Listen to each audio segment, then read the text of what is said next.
what's up you guys? My name is Jess and welcome back to Planted Hippie.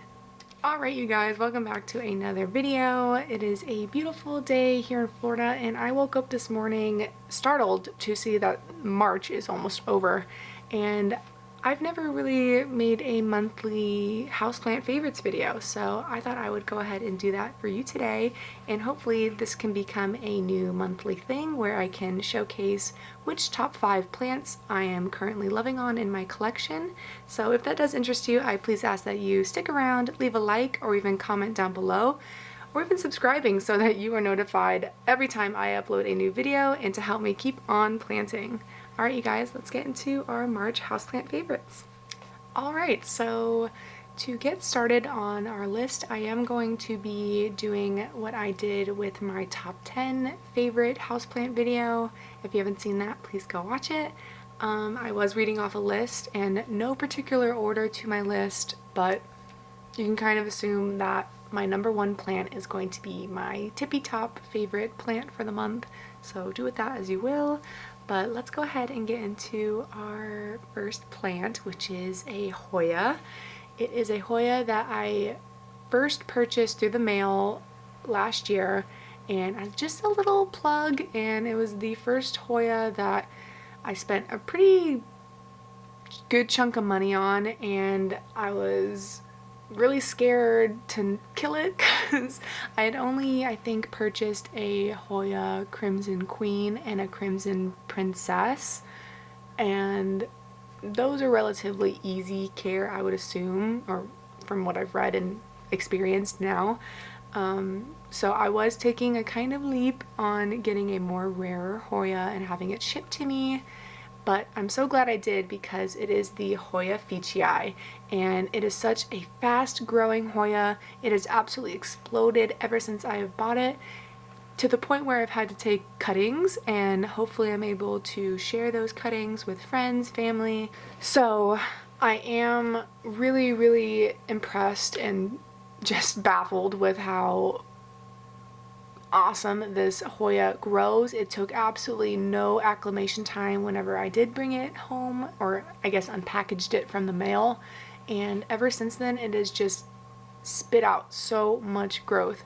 I'm just waiting for it to peduncle because that's really why I bought this Hoya. Aside from its beautiful foliage, of course, it does have some more unique veinage on the leaves, but really what attracted me are the blooms, the peduncle blooms that this Hoya produces. So I do hope I will be able to have my own Hoya bloom for me one day, and I will definitely document that when it does happen. But that is my first plant. My first favorite for the month is my Hoya fiji. Alright, so the next plant on our list is the Philodendron gloriosum. I love this plant specifically because it is a little more different than your traditional philodendron. It is a crawling philodendron, so that means it does travel along the floor, and as you can see from my particular plant, I do have it in a longer troughed like pot, so it can do that freely and it can travel down the pot hopefully within the next couple months, and then when it is ready for a propagation it will be already rooted into the soil and make my job that much easier when having to propagate it. So I do think I was drawn to this plant because of those huge pillowy soft almost velvety like leaves, but they have those almost pinky veinage throughout them, and it's so pretty to watch them emerge. And if you can see on mine, I do have a new leaf coming which is looking to be pretty big, so I'm excited to watch that unfurl and see how much bigger it hopefully is than the previous leaf. But I am just absolutely loving how much growth this philodendron has been giving me, and I think that is kind of the trend with all of my current plant favorites. Since it is spring and all this plant growth is booming, I think I just gravitate towards plants that are showing me signs of great health and growing. So I do think that is why I wanted to add this philodendron to my list for the month of March, and that is our number 4 plant, the Philodendron gloriosum. Alright, so the next plant on our list is another Hoya. I think I went a little Hoya crazy after getting my Hoya fiji and just witnessing all that really fast growth. So I assumed when I ordered my next plant, which is the Hoya Sunrise, I thought it would do the same, since I assume now Hoyas grow quickly if given good light conditions and letting them dry out. And unfortunately, I don't know, just maybe it was just my cutting or it was rooting out longer, or I don't know I really don't know the case of why it took so long to give me a new growth point, but my Hoya Sunrise took around 6 months to give me a new growth point in which it would start vining from. Luckily, after it did give me that growth point, it did start to really grow fast, and that is again why I think I am looking at it, because it has just boomed with growth. And actually, I just recently watched Wild Fern's March plant videos, and she included her Hoya Sunrise as well, and ours kind of looked very similar. I'll go ahead and put a photo of what my Hoya Sunrise looked like about 2 weeks ago before I went ahead and cut it up.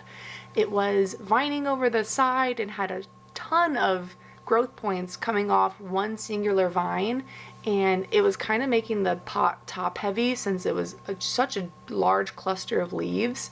So I went ahead and cut it up, propagated it back into the soil around the other growth point, since it was, that entire clump was growing from one plugged vine that I had ordered it from. So it was just becoming too heavy, and I was afraid it would just rip the root ball right out of the really small terracotta that it was sitting in.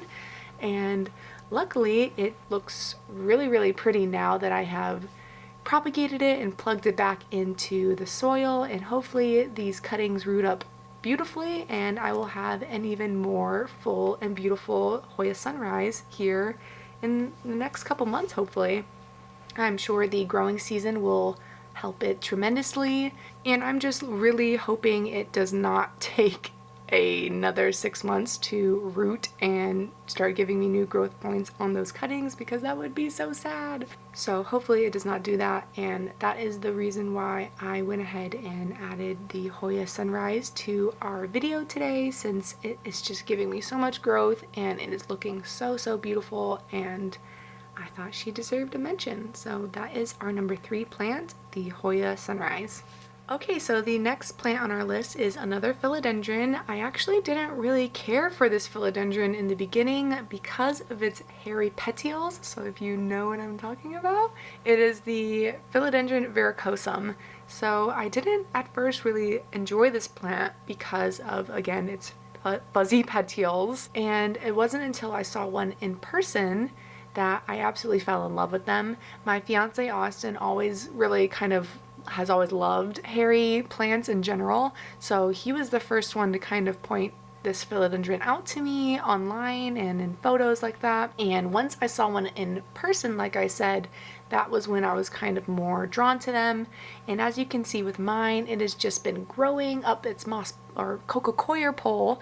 Since I did upload a new video of making moss poles, I am going to be switching her pole out for one of those that I constructed, so keep an eye out for that video. But I am really looking forward to chopping this plant up, and I did want to give it a little cameo appearance before I go ahead and did that. And hopefully throughout this next growing season it will continue to grow up its pole after I propagate it. And I do think that is why I included it with today's plant favorite video, because it is just such a fast grower. It is so rewarding. It is air layering beautifully, and just the plant itself, the backs of those leaves, the fuzzy petioles, it's just an amazing plant all around, and that is why I included it on today's list. So that is our number 2 plant, the Philodendron Varicosum. Alright, so we have reached our number 1 top favorite plant for the month of March. It will be another philodendron, and it is the Philodendron Melanocrysome. I know, what a big shocker. I think, complaining in my plant tour video that the leaves were mostly getting stuck for me, and I was kind of having a rough time with my particular Melanocrysome.